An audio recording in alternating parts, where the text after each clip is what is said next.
সৈয়দুনা জাবির ইবনে আব্দুল্লাহ রাদিয়াল্লাহু তাআলা আনহু থেকে রওয়ায়াত, قال رسول الله صلى الله عليه وسلم إن أمتي يوم القيامة على قوم مشرفين على الخلائق ما من الناس من أحد إلا ود أنه منا وما من نبي كذبه قومه إلا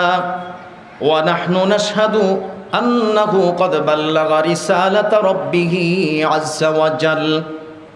أو كما قال النبي عليه الصلاة والسلام। সৈয়দুনা জাবির ইবনে আব্দুল্লাহ রাদিয়াল্লাহু তাআলা আনহু বলেন, নবীজি সাল্লাল্লাহু আলাইহি ওয়াসাল্লাম ইরশাদ করেছেন, কিয়ামতে সব উম্মত যেখানে উপস্থিত, উম্মতে মুহাম্মাদিয়া থাকবে আলা কওমিন, একটা বিশেষ টিমের মধ্যে তারা থাকবে, মুশরিফিন আলাল খালাইক, যারা সব মাখলুকের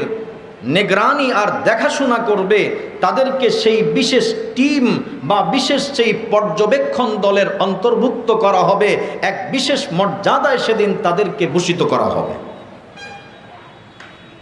সেদিনের পরিস্থিতিটা এমন হবে, সব মানুষেরা যখন এই উম্মতের সম্মান আর মর্যাদা প্রত্যক্ষ করবে, সকলেই মনে মনে এই বাসনা আর কামনা করতে থাকবে,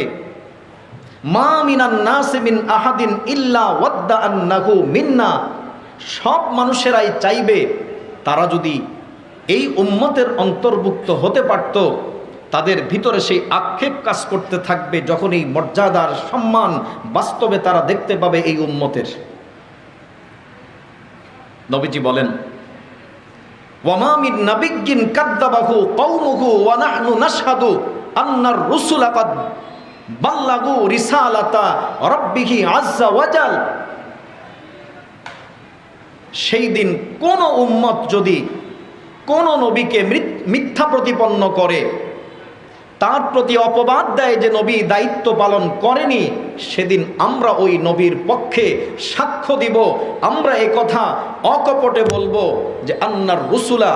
কদ বাল্লাগু রিসালাতা রাব্বিহিম, তারা তাদের উপর দায়িত্ব যেটা পেয়েছিলেন পুঙ্খানুপুঙ্খানুরূপে যথাযথভাবে সেই দায়িত্বটা তারা সেই দিন পালন করেছেন, আমরা সেই দিন সেই কথার সাক্ষ্য দিব। আল্লাহ পাক এই উম্মতকে সেই দিন এই মর্যাদায় ভূষিত করবেন।